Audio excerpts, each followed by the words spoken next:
You're listening to Opera Box Score. Let's get ready to rumble!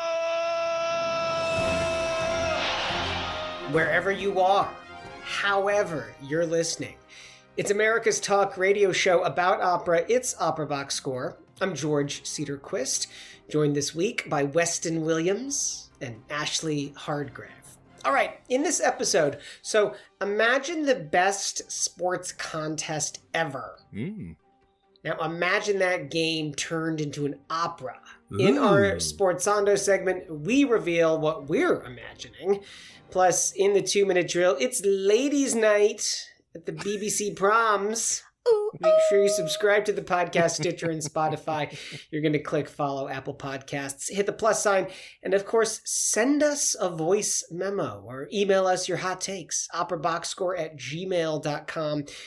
You'll get the OBS beer coaster and the OBS lapel pin just for sharing your own hot take. One of the beauties of the OBS over the years is all the permutations and combinations of the panel that can be on the show. And not that this is a first, a George, Weston, Ashley isn't a first, but it's a very special occasion. It's a curated. It is, George. You know, and the best part about it is that because Oliver's not on the panel, we can really just go wild with this one. We can do whatever we want. We can just we can pronounce French incorrectly all we want. We can say slightly factually inaccurate things, and we don't have to name more than 5 handle operas. That's on me. Ashley, what is going on with the NY Jets? I had a whole bit about the USFL because I watched a USFL game and my cat was riveted by it, and I was going to tell you all about that. And then the freaking New York Jets had to go and get Aaron Rodgers today from the freaking Green Bay Packers. We were so close to being rid of Karen Rodgers, but now we're going to see at least one more season of him with the Jets. And all I say is, damn it, New York Jets. Damn it. Didn't Brett Favre go down this exact same path? Kind of, yeah. There was a joke, there was a meme on Twitter today that was like the Brett Favre exit award now goes to Aaron Rodgers because he's doing basically the same thing. It's going to end in tears. So rules in college football change every so often. The NCAA approves these minor changes, but this is a biggie. Yet again, the game clock rears its ugly head. So obviously Major League Baseball has been completely changed by this new rule in this season that we're in now. In the coming NCAA football season, the game clock is going to run after first downs. Oh. Again, yeah. So it will stop when you get inside 2 minutes at the end of the half and the end of the game. But this will be a major change. So basically, it's going to take time off the games, which is part of the point. But it's also going to homogenize the sport and make it more like the pros. You've heard me say it already on this many shows, is that the beauty of college sports and pro sports is that they're asymmetrical. And it's all these differences that we like. And so now the NCAA is trying to homogenize these two ways to play the game of football. Again, just like Aaron Rodgers, it's going to end in tears. Let's talk some opera. And now, where the histories of music and sports collide. Boom! Sportzando! Oh, we here at OBS are trendsetters, so it's no surprise that the Met has brought sports to the stage with its current run of champion. I say to all of you, you're welcome, world. You're welcome. We knew sports and opera went together like peas and carrots. So good job, Met, for following in our footsteps. So in the Met Opera Quiz spirit, this is the question I pose to our panel today. What is a true story in the world of sports that you would like to see turned into an opera? Talk to me about your dream composers. They can be from any era, your fantasy casts. This team says challenge accepted. And because I like to run shows, I'm going to begin with one of my picks for this. Some of you might be familiar with a little sports story called Malice at the Palace. Oh, of It course. is the biggest brawl in NBA history. It was a game between the Detroit Pistons and the Indiana Pacers. There's a series on Netflix called Bad Sport, and there's actually there's an episode that's dedicated to Malice at the Palace. I encourage you to watch it. It's a weirdly fascinating story, and it goes really, really in depth. But basically, there's a fight that breaks out between Ben Wallace and at the time his name was Ron Artest. Now he goes by Meta World Peace. And then at some point, a random fan gets into it because he throws a cup at one of them, and then it comes into a total melee, and a lot of things happen. So it was literally, they call it the Malice at the Palace. So what I would like to see, this is my casting for this story. I want to see Ben Wallace played by Solomon Howard. Ooh, I want to see Ron Artest, Meta World Peace, played by Morris Robinson.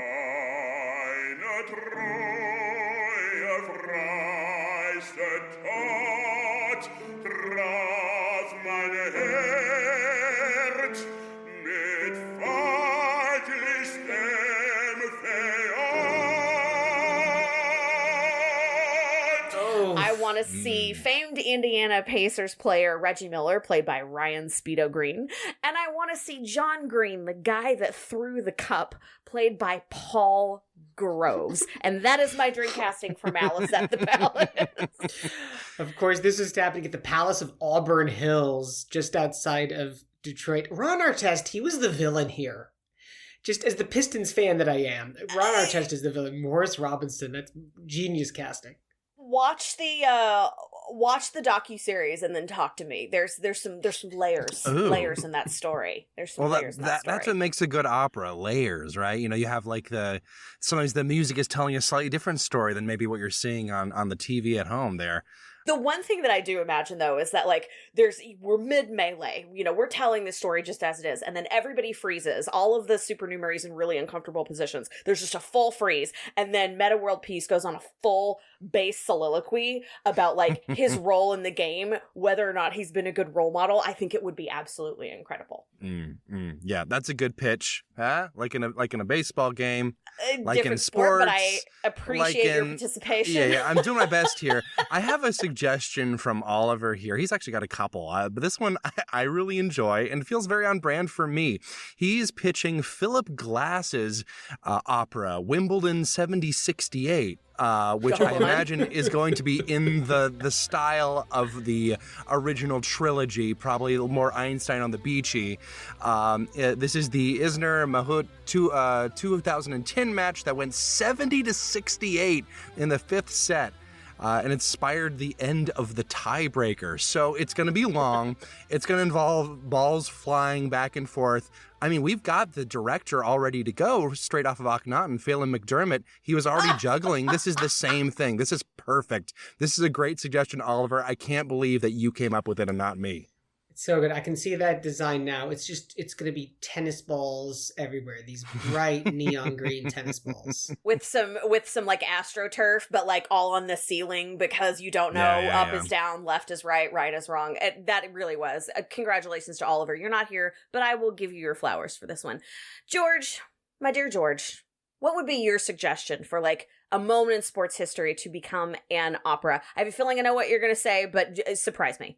It comes down to a single day, November 2nd, 2016. If you are the Cubs fan that I am, that day is imprinted on your brain because that is the day that the Cubs won the World Series, beating the Cleveland Indians in Cleveland to break the longest drought by any North American professional sports team from winning a title. We know that very well. Here's what's important about that game. So it was Game 7. It was in Cleveland. The Cubs were up early. And just to recap some of the names, which you know our younger listeners might not know: Chris Bryant, Dexter Fowler, Javier Baez, Anthony Rizzo, Ben Zobrist, David Ross, who's now the manager of the Cubs, Addison Russell, who I believe was then sued and accused of sexual assault. But we move on. The Cubs won in 7 games, and here's what's critical, is that in the middle of the 9th inning, there's a rain delay. There's a 17-minute rain delay. I had forgotten about that. That is where Game 7 was won. In fact, Cubs president Theo Epstein famously said, right then, I thought, we are winning this game. Anthony Rizzo would say the rain delay was, quote, the most important thing to happen to the Chicago Cubs in the past 100 years. So are you thinking like a sort of like a ballet storm sequence for the rain delay? I am certainly not. So here's how this opera is going to work. First of all, this is going to be like the Ted Lasso telling of a sports story where we don't actually see the sport played all that often. Oh, intriguing. Okay. So we start in the locker room in the middle of the rain delay. And each of the 9 players on the baseball team gets their own aria to sing about a key play that has already happened in the game and led them up to this moment. Then we turn to Joe Madden, the Cubs manager who would go on to manage the Angels and I think is retired now. Joe Madden has what we call the locker room aria and basically brings the Cubs together. And maybe we end the opera there, or maybe we just see the rain start to stop, and we just see the Cubs exit the locker room. And we know we don't need to see them. We know what's going to happen. Now, here's the other thing that's really important to me, is that I think that the casting of this opera would cut across gender and fach and ethnicity. Of course. Like this. So I don't think we need to have an all-male cast. I don't think we need to have ethnicities of all those same players. To the contrary, this is a show where I'd love to see someone like Lucia Lucas in one of these critical roles, like an Anthony Rizzo, for example.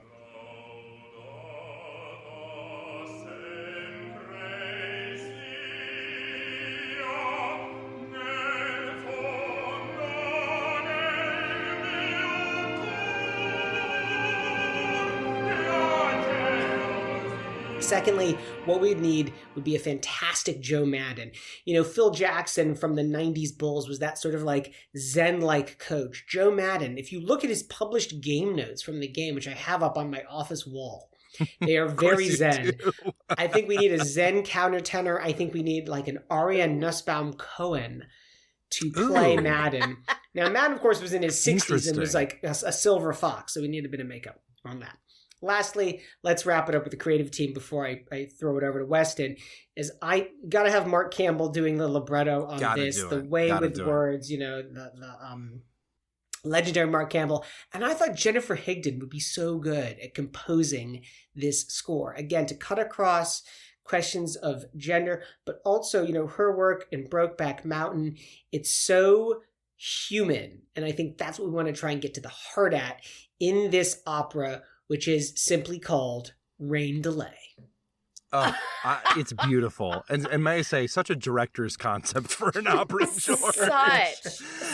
So, Weston, my friend, we've covered some basketball, we've covered some tennis, we've covered some baseball. What are you choosing for our conversation today? I think I could sum it up in 2 words. They're coming to me. They're on the tip of my tongue. Maybe a little roll.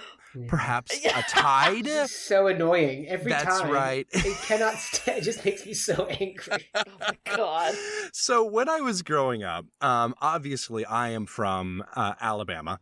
So obviously, you know, Roll Tide, etc. Blah blah blah. We know this.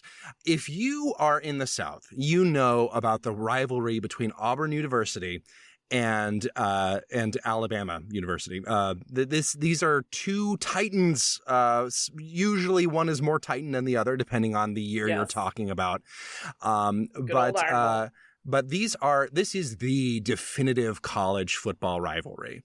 And I can say that because my mother went to Bama for grad school. My father went to Ohio State, so he was fully aware of the Michigan-Ohio thing. Believe me, we know because of that connection which one is more intense, and it is absolutely the Bama versus Auburn contest. And it just so happens that the very first Alabama versus Auburn football game, before it became the Iron Bowl, the very first football game happened in 1893 in February, mere blocks from where I was born. There's a little, it is now a parking lot. There's a little sign up that says, this is the site of the first Auburn-Alabama football game. Unfortunately, Auburn did win that one, but we don't have to dwell on that one too much right now, 32-22, but, what are you going to do? But because of this, I happen to know just a little bit about the history of that first game, and I dug up the original newspaper article from the Daily News in Birmingham, which became the Birmingham News later, which I think it might now be defunct. I'm not sure. From February 1893. And the way everything is described in this old, late 19th century, old-timey sports language really just screams Britten comedy to me. Benjamin Britten comedy. It is delightful. Every single player who was notable has a little blurb talking about them and how they contributed. Driven opera. I get exactly. It, yeah. It's how they contributed to the form of football. 2 words, because this was 1892. And to give you a sense, nowadays, the Iron Bowl is huge. These are basically pro players at this point. They have tons of money. This is just slapdash. There was a 16-year-old kid playing. There was a professor playing. It was just a bunch of guys getting together, playing football, and having a good time. And I think that there's really something inherent to the fact that this would become such a big, huge rivalry. But when it started, it was so bumbling and fun that just Benjamin Britten would be absolutely perfect. I wish he wasn't dead and also from the South. I'm just going to read you a couple of character Quote of the episode. I wish he wasn't dead and also from the South. Continue. This is a quote to describe a couple of the Auburn players. Daniels, the captain, was simply a phenomenon. He played everywhere. He is a brilliant runner, tackler, and is very tricky. Which is just a great way to describe a football player. Yes. They also had the professor on Auburn's team, which is probably how they won. McKissick, a professor, a big, powerful, good-natured fellow who by his weight and hustling interference greatly aided his team. From Bama, we have people like Ferguson, who caught the crowd by his hard playing. When he tackled Daniels and threw him, every woman, old and young, on the grounds who wore white and red wanted to kiss him. That is a baritone role if ever I heard one. Yeah. Right. That is not a baritone. Excuse me, barahunk. What am I saying? We need a barahunk here. We can get maybe a Nathan Gunn or something in there. I think he'd be great. I think you could even get away with a Gerald Finley, a la that great Albert Herring recording, of the studio recording with him. We also have another character, Pratt, who held the center well for a boy who was only 16 years old. Jeez. I think just a little boy soprano just sitting there having a good time. Again, a very Britten thing to do. And bear in mind, this is all going to be great with a Britten chorus, all male, with maybe a couple of side women characters. We also have Cope, a strong man who does magnificent work, and his strength is Samson-like. We can throw in a little Samson and Delilah quote in there. I love that. Savage, who weighs only 156 pounds, is one of the strongest men on the team, and he is the pet of the university. Everybody in Tuscaloosa loves Savage, which is a great one too. I think we can get a little reedy tenor to play him and just do feats of strength. We could get what is Ian Bostridge doing nowadays? He's the most sickly looking little tenor. I think that'd be so funny. We also have Grayzo, who is the greyhound of the 11, and his tackling is of the highest order. He is a Birmingham boy, and yesterday when he made a 30 yards gain and went down under the crowd and his arm was torn, everyone on the grounds admired his pluck and sympathized with him in his hurt. Jeez. Which is, there's the drama. There's so many little bits you can add to the story to create this humorous little character dramas happening. It's very human in the way it goes. There's even a little ceremony where Miss Delma Wilson presents the cup to the winners, and I really get big what's her name in Albert Herring, Lady Billows. Lady Billows, yes, thank you. Yes. Giving her speech She says, "Gallant and victorious captain, in the name of the city of Birmingham, I present you this cup. Drink from it and remember the victory that you have won this day. May you and your team live to see many more victories." Amazing. Implying they might die? I love that. And the article that I have here ends with this sentence, which I think we can include verbatim as the ending of the opera. "A series of cheers rent the air, and then the sun went down, blotting out the day on which the greatest football game was ever played in Alabama." Which is just, I mean, they don't write newspaper articles like this anymore. This feels like a libretto that is just screaming out for a talented comedic opera composer to put it together with a great librettist and just make like just an absolutely killer classic opera. Well, it's all very positive, Weston, Yes. which is not exactly what Oliver's serious idea. Oh, interesting. Oliver's serious idea was a Janacek-style opera about Monica Seles, the tennis champ of the early 90s. You might recall a deranged German fan of Steffi Graf, of all people, basically derailed the career of what would have been one of the greatest careers in the sport when this fan stabbed Seles in the shoulder. Oh, my God. On court. Yep. In the Hamburg Open in 1993. I remember this. I do too. I watched it on television. Crazy. Oliver says the opera would be, of course, in German and English and Slovenian, and would include Seles's triumphant post-trauma win at the 96 Australian Open. He goes on to say Monica Seles would be sung by friend of the show Isabel Leonard. Good choice. And Steffi Graf sung by Kate Lindsay. Oh, great choice. Those I would watch the heck out of that.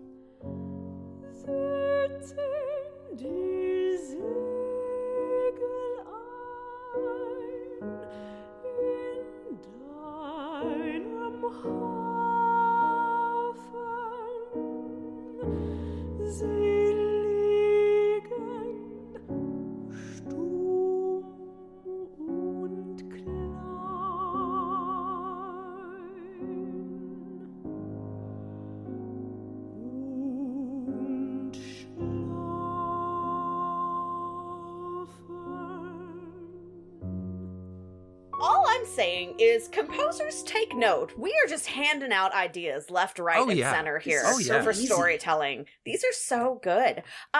And because more is more, and because I had one more, what I think is excellent idea, I'm going to close us out with my other favorite idea for an opera, which would be the Olympic skating scandal at the 2002 Winter Olympics. Now, for those of you who might not remember, that was the first year that they incorporated the new scoring system for pairs skating on the 6.0 scale, and the judging between the artistic and the technical was a little bit different, and there was a little bit of a dust-up, and two pairs ended up walking away with gold medals after a lot of ruckus. Basically, I am biased, but here's what I'll tell you. The Canadians skated brilliantly. They skated on their home turf. They should have won the gold medal outright because of the way the scoring was and because the French love chaos and the French judge ensued chaos.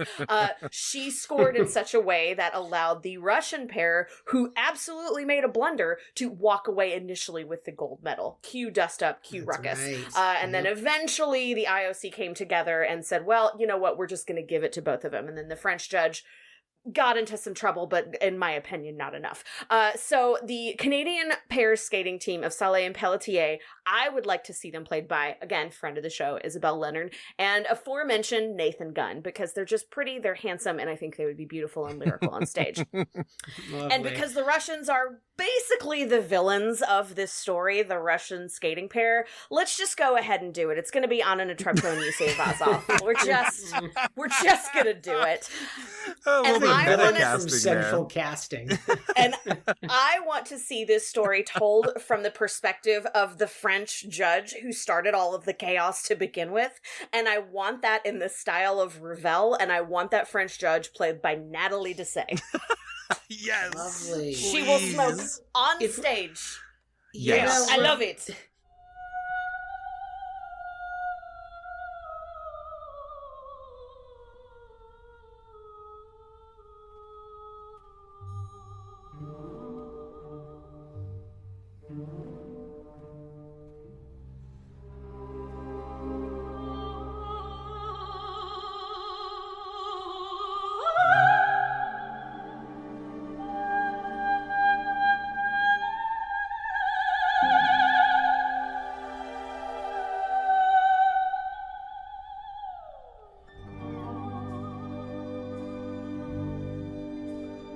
Ravel, if he was still alive, he'd do it, right? So much of his music has been co-opted by figure skaters anyway at this point. Like, have you seen Bolero on ice recently? I know you have. Yes, you absolutely have. But at any point, guys, this has been a really fun segment. I think we need to make this, well, first of all, this is definitely a Sportzando, but I think we need to bring this back periodically because honestly, we're brilliant. Composers, take note. You just got 6 or 7 ideas for your new opera project here. You're welcome. Just invite us to the premiere. Call me, John if you're Adams. listening, you can, of course, send us a voice memo with your own ideas, your own opera sports combo. You can email us your hot takes to operaboxscore@gmail.com. You're going to get that OBS beer coaster and the OBS lapel pin just for sharing your own hot take. For singers between 21 and 25 years old, get ready for the Giulio Gari vocal competition coming up in early May.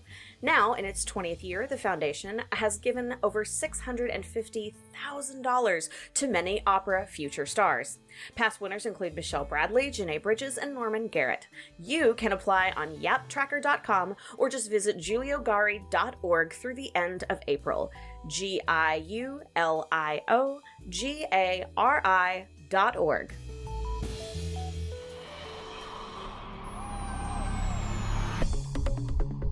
This just in. The 2-minute drill. All right, listen up. Here's everything you need to know about what happened in Operaland this week. The Bolshoi has dropped a ballet about famed dancer Rudolf Nureyev following an expansion of the Russian government's ban on LGBT propaganda, their words not mine, from last November. Nureyev's relationships with men, depicted by choreographer Kirill Sabrennikov, are considered illegal, quote, demonstrations of homosexual behavior. Sabrennikov has also spoken out against the war in Ukraine. Ladies' Night! For the first time in its history, the BBC prom season will be open and closed by female conductors as the festival moves towards gender equality. The opening and closing nights will be led by Dalia Stasevska and Marin Alsop, respectively, 2 of 10 women conducting concerts this year, 3 of them making their prom's debut. We're moving in the right direction towards equitable representation, said the prom's director, David Picard, but it's a slow process. The Santa Fe Opera has installed over 400 solar panels, which will offset half of the opera's daytime energy use. General Director Robert K.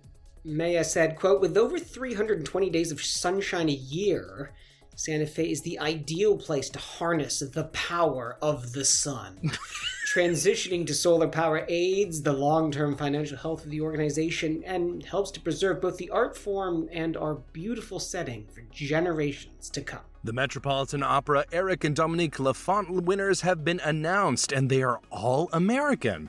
We have tenor Anthony Leon, mezzos Natalie Lewis and Sarah Saturnino, sopranos Teresa Perota and Meredith Wolgamuth, and bass baritone Christian Simmons. Each will receive a $20,000 prize. Other finalists who will receive $10,000 each are Cuban baritone Eliomar Coelho, Chinese tenor Yun Tong Han, and American Sahel Salam tenor, and David Wolf, baritone. The Met has also named bass baritone Ryan Speedo Green the winner of the 2023 Beverly Sills Artist Award for the second time. The $50,000 award, which was established in 2006, recognizes singers with rising Met careers, said Green. Ms. Sills' infectious vitality and legacy of arts advocacy continues to radiate through the hallowed halls of the Met and beyond, and I look forward to standing in the glow of that heritage. Lisette Oropesa has won the Franco Abbiati Award in the category of Best Female Singer, according to her Facebook page. She did not mention who, if anyone, was the best male singer, and we can't find the list of winners anywhere on the interwebs as of our show taping, so thanks, Lisette, but congratulations anyway. LA Opera has announced the 2023 recipients of the $50,000 Ava and Mark Stern Artist Award, which will be split between Colombian conductor Lina Gonzalez Granados and bass baritone Nicholas Brownlee. Nina Stemme has been appointed honorary member of the Vienna State Opera. She has done 16 major roles such as Brunhilde, Isolde, Minnie, Tosca, Electra, Febrin, and Leonore in over 140 performances at the State Opera since her first performance with the house in 2003. In trade news, Detroit Opera president and CEO Wayne S. Brown is stepping down from his position after 9 years. Quote, it's time. Said Brown, this marks my 50th year in the business. I'm pleased to observe that the forward-thinking, inclusive, risk-taking approach of Detroit Opera is becoming a model for other opera companies in the U.S. The company is actively searching for Brown's replacement. New York's On-Site Opera announced Piper Gunnarsson as its next general director and CEO. Gunnarsson is being promoted from within, as she was actually the first full-time hire made by the company way back in 2012. Said Gunnarsson, quote, "It has been such a privilege to lead On-Site's administrative growth for the past 6 years. We are in an excellent position to continue innovating the art form with our site-specific opera productions and to explore new programming possibilities." On the disabled list, due to a family emergency, Lucille Richardot will be unable to perform in Boston Early Music Festival's production of Desmarais' Circe. Taking her place will be 3-time Grammy nominee Karina Gauvin. Exit stage right, Russian-American bass and teacher Nikita Storoyev, who has died at the age of 73. Storoyev had served as principal soloist for the Bolshoi Theater and the Moscow Philharmonic Society with a repertoire of more than 50 roles. He performed in major houses all over the world, eventually joining the faculty at the University of Texas. Andreas K.W. Meyer, music critic, dramaturg, and former opera director at Theater Bonn, has died.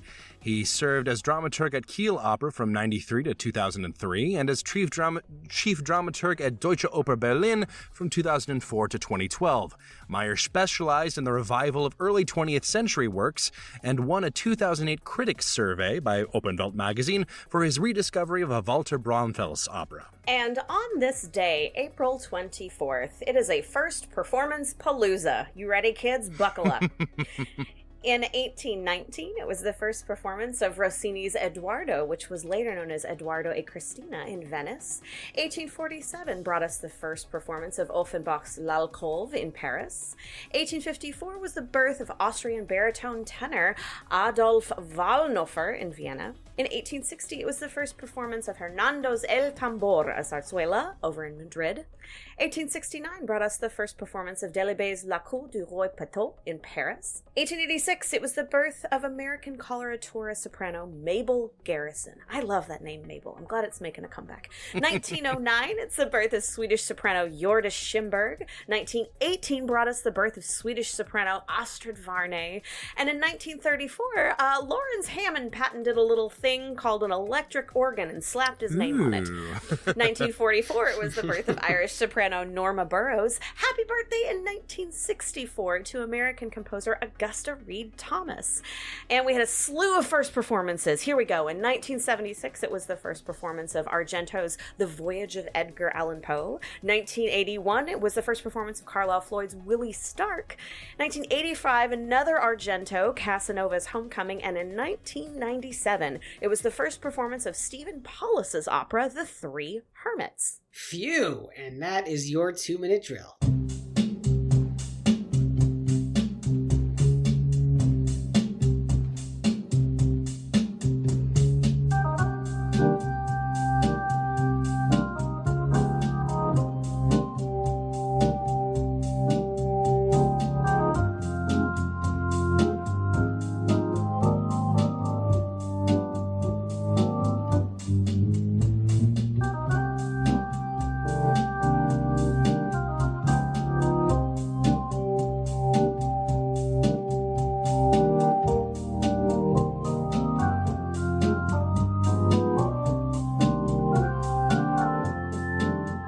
Was a clip scientifically designed to make Oliver angry. Because we could have picked something from Astrid Varney. We could have done something from the Carlisle Floyd opera. We could have done all sorts of things. But instead, we decided to see, we asked ourselves, has the Hammond organ ever featured in an opera? We did a quick little Google, couldn't find the answer, but we did find this guy named Mike Reed playing this particularly groovy cover of George Gershwin's Summertime from the opera Porgy and Bess on his Hammond organ, which is why we chose it. It is a delightful. I love a good Hammond organ. They're such a unique sounding instrument. I do think that they've shown up in a couple of things by Schnittke, but not operas, or at least whatever the Soviet equivalent of a Hammond organ is. Yeah, I love it. It's a 10 out of 10 instrument. Hammonds are a good time. They're you're right. They do have such a distinct sound. And my stepfather is an instrument salesman and has a few Hammonds, and also has something called a Leslie, which is an attachment, a spinning attachment that goes with the Hammond. And man, there's nothing like a Hammond that's got a Leslie on it. That is a Saturday night, man. It is good. If only it had been called a Mabel, it would be like perfect for you. Yeah, get my buddy Mabel, get the Leslie on, rock and roll. The Santa Fe Opera is one of America's most important opera houses. It's the premier summer opera destination, certainly. And, of course, with over 320 days of sunshine, or I guess that's like 45 days of cloud, it seems only right that it's going to invest in solar panels, 400 solar panels to be precise. Although that only offsets half of the opera's daytime energy, which I found rather surprising. I guess, when you're running so many lighting instruments, it just sucks up juice. Well, it's true. And this is something that, is an important thing to be aware of, I think, with, a lot of renewable energy, is that solar panels are really confined to the daytime because you can't really store that amount of energy efficiently. At least not yet. There's definitely, programs out there to figure out batteries that can store that much and make it a little bit more useful. But I think this is a great start because Santa Fe is such a great candidate for renewable energy out there in the middle of the desert. They're already doing a lot of stuff to sort of offset their water use. They capture rain when it happens to use on stage.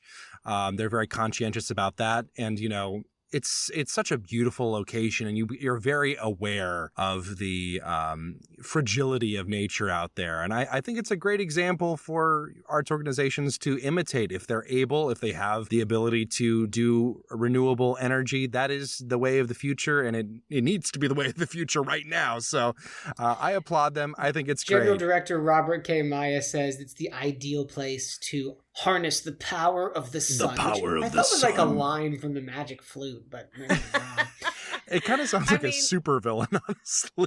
I mean, it is true. Our energy system and the grids that we currently have for these sorts of things are super fragile. You know what else is fragile? Russia's freaking ego when it comes to arts. I am so sick of all things Russia. You can quote me on that. This whole thing about canceling the Nureyev ballet, like it's unsurprising, but it's still wholly disappointing. And I know it's not necessarily the Bolshoi's choice. I know that this comes from higher than the Bolshoi, but here's the deal. Arts are gay, okay? Arts are a little bit gay. Everything in the arts is a little bit gay, and that's what makes them great. And guess what? Ballet, real freaking gay. And so, why would you even think about producing a ballet about a famed dancer in Russia if you knew this legislation was there and they were going to call it propaganda? Anyway, Russia, you're on my list. You're on my list again. You can't seem to get off of it. I will say this ballet actually premiered, or was set to premiere, I forget which one, in 2017. And I believe it did go on then. And there was, a lot of anti-LGBT legislation out there. But in November, they expanded what that covered to, because before it was kind of in a gray area legally, and now it's in a definitely no area. And especially when you combine that with the fact that Serebrennikov has spoken out against the war and has gotten under Putin's skin before. And the fact that the Bolshoi is Putin will just walk into the Bolshoi, you know what I mean? Just be like, hey, what's going fragile. On? Yeah. It's so they're under a lot of pressure to get rid of this, but it is, erasing history. It is honestly, this is a great concept for a ballet. I mean, I am much more of an opera person than a ballet person. I'm trying to become a ballet person. But this is the best hook for a new ballet that I've heard in years. And choreographer Kirill Sabrennikov, of course, the director choreographer who was under house arrest. Yes. Some years ago in Russia as well. David Pickard at the BBC Prom says, quote, "We're moving in the right direction towards equitable representation." Of course, he's talking about hiring more female conductors, at least in this example, but it's a slow process. I don't know why it has to be that slow. right? So we have just women go for it. conducting the opening and closing nights, 2 of 10 women conducting concerts, 3 with proms debuts. But it's like, what are you saying by it's too slow? It's like you can't find good artists who are women?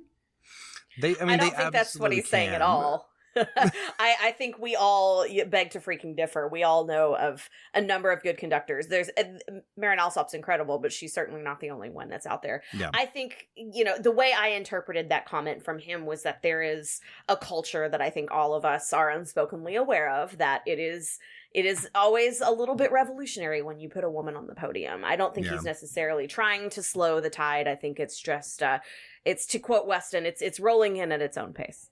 Yeah. Couple things in trade news before we wrap up the drill. Wayne S. Brown, CEO at Detroit Opera, moving on. Of course, he had started his career at the University of Michigan, where he graduated. Then he went to the Detroit Symphony Orchestra. So he really has kind of done like the Detroit rounds, and his impact definitely felt, of course, in the post-David DiChiara era. DiChiara, the founder and GD at Detroit Opera for years and years and years. I think the wild part about this story for me is the fact that the I forget which Detroit newspaper broke this news, but Detroit Free Press, the Freep. They broke the news when they found that he had put out basically his resume. Like you've been in the business for 50 years or more at this point. You can just retire. It's okay. You don't need another job. You can just relax now. You did it. You've earned a rest. He's like, Little Caesars needs a night manager. Oh, goodness. I mean, I feel like when you're running an opera company like that for that long and have been in arts administration for that long, you just have like a certain something in you that just like, I need to be working like all the time, But I hope he retires at some point and rests on his laurels, because I think he probably deserves it at this point.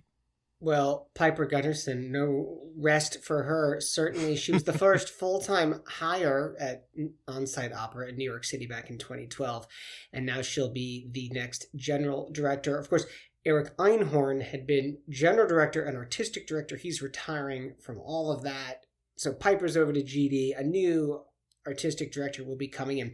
Typically, at big houses, I am very much against hiring from within and the nepotism that breeds that, and the lack of programming that I think is a result of that. These sorts of companies at this level, and I don't mean artistic level, but financial level, this is where that sort of institutional knowledge actually pays off. Yeah, absolutely. And so I think this is actually a really smart move where you want to have that continuity. Agreed. I completely agree. And we should get her on the show, because Eric Einhorn is a friend of the show. But now we got to collect them all, collect all of the general directors. We have a punch card. We get a free one after that. Let's wrap this show up. Good call. Bad call on Opera Box Score. Good call, bad call. We're going to wrap it up for the week, starting with Weston Williams. I have been listening to an album that just came out. I've said before, I'm not a huge, singer's album guy. I have my favorites, of course. I tend to be much more of a listening to the opera in its full context kind of person, with a few exceptions for specific groups I really enjoy. But this is an album that just came out from Michael Spires called Contratenor. With Il Pomodoro, which is also a great group on the Erato label. And this is a great recording. It is so much fun. And Spires is just showing off his incredible range with this sort of 18th century repertoire, lots of fast coloratura runs, jumping all over the place. Like, man, I wish I had this guy's range. But I've really been enjoying it. And it's not the kind of album I would ordinarily, pick up. But this is one that I really have to recommend, because it is one of those few singer albums that I'm really into. Ashley Hardgrave. I am a bit of a news junkie. So listen, it's going to be old news by the time this comes out, but right now we are living in a moment where this is the first day that this has happened. Today was absolutely bonkers in the news world. On the heels of the Dominion outcome settlement, it turns out that the great replacement theory that Fox News is always squawking about apparently only applies to their cash cow anchors, because today is the day that Tucker Carlson got fired from Fox News. And on the heels of that, Don Lemon was somehow unceremoniously also fired from CNN. On top of that, one of the head execs over at NBC News is out for an inappropriate relationship with a subordinate. It is a crazy time to be in news. My brain is spinning. I have not had time to even celebrate the downfall of Schmucker Schmarlson, but man, just let today be the day that we knew that there was a day that he would lose his job. That's it for this week's edition of America's Talk radio show about opera. Make sure you subscribe to the show wherever you get your podcasts. Send us a voice memo or email us your hot takes, operaboxscore@gmail.com, and find links to stuff we've talked about at our website, operaboxscore.com. And hey, that's also where you can put your money where our mouths are. Give back to the OBS on our donate page. Or donut page? Donate page. Give us a donut at our donate page. It's just like Reese in Woodridge, Illinois, who donated earlier this month. Reese. Your announcer is Norm Waddell. Your creative consultant is Oliver Camacho. And your audio editor is Weston Williams. For co-host Ashley Hardgrave, I'm George Cedarquist, asking you to continue the conversation about opera during a clutch rain delay. We're off next week for the annual OBS office retreat and team building exercises. Yikes. But we are back on Thursday, May 4th, with an all-new show. Plus, you get more opera headlines, more hot takes, and more solar panels. Join us.